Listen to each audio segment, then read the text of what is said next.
Ragnar Lothbrok, yes, certainly. Well, did you know Ragnar Lothbrok was a Viking hero and a Danish and Swedish king? Did you know when he became king of Denmark, he wanted to take revenge on the man who had killed his father?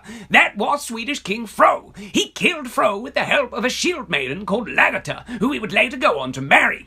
Did you know they had a son and 2 daughters? When the 3 children had been born, Ragnar decided he'd had enough and abandoned them. Did you know he would later go on to marry a girl called Thora? He won her in a contest by killing her pet snake, which had been terrorizing their lands. Did you know after he killed this snake was when he got the nickname Lothbrok, which means hairy breeches? Did you know Ragnar would have many sons and he would use them to rule the regions he had conquered? He would conquer a land and leave a son behind to govern it. Clever man. And did you know, according to some historians, Ragnar Lothbrok was captured by Anglo-Saxon King Aela of Northumbria and thrown in a snake pit to die?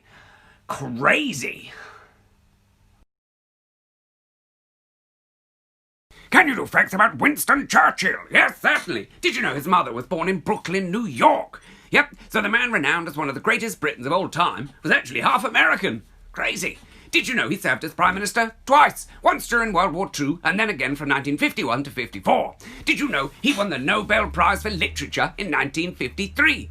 Did you know that he is distantly related to Princess Diana? Did you know he's entered the UK music charts? Twice. Crazy.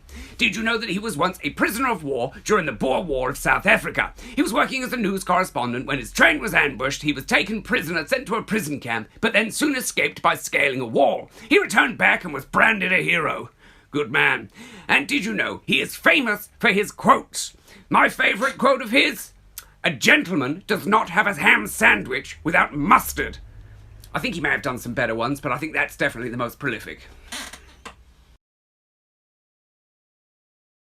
Get some Vlad the Impaler facts, please. Yes, certainly. Did you know Vlad the Third Dracula was actually a 3 times ruler of Wallachia? Did you know that he was actually a captive of the Ottomans for around 5 years as a child? Did you know he was released upon the death of his father and older brother? Did you know upon his release he invited all his rivals to dinner and then to assert his dominance had them all swiftly killed and had their swivel-twitching bodies impaled on spikes around the palace?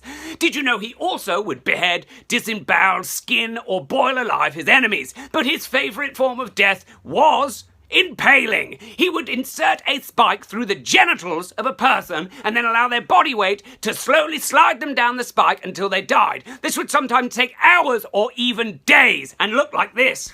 Ouchie! You know, he actually ordered the death of 20,000 defeated Ottomans in this manner. And did you know he once had a meeting with some Ottomans who refused to take their headdresses off, so he had them nailed to the head? Ha! And yes, he was the inspiration for Dracula.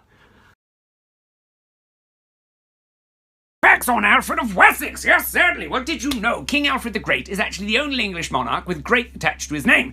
Now, this is not for no reason, because did you know Alfred actually united the kingdoms and brought us England as we know it today? And did you know without him there probably would be no England and no English language as we know it? Did you know he actually defeated some Vikings and made bargains with others to avoid unnecessary wars? Did you know that he actually wrote all his own history, so a lot should be taken with a pinch of salt, as he would not make himself look as bad as he may have been at times? Did you know he suffered with a crippling bowel condition that he eventually succumbed to? These days it is thought it was Crohn's disease. Did you know legend has it he actually escaped the Vikings, hid in a marshland in Somerset, and was once scolded by a woman for letting her loaves of bread burn? Silly Alf.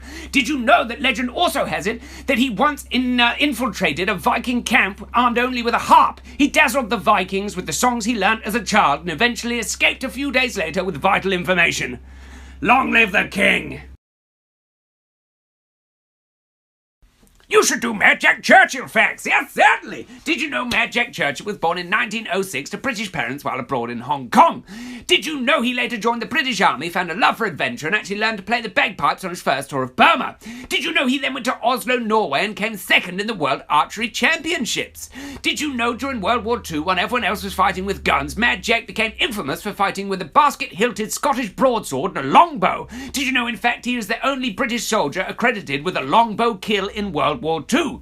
Did you know Mad Jack starred in 2 films? Did you know Mad Jack was actually captured, put into a concentration camp, and later escaped 2 days later? Did you know that his motto was, any officer who turns up to battle without his sword is improperly addressed? And did you also know he got extremely angry with the Americans for entering World War II and said we actually could have kept that war going for an extra 10 years if it wasn't for those damn Yanks? What a nut bar.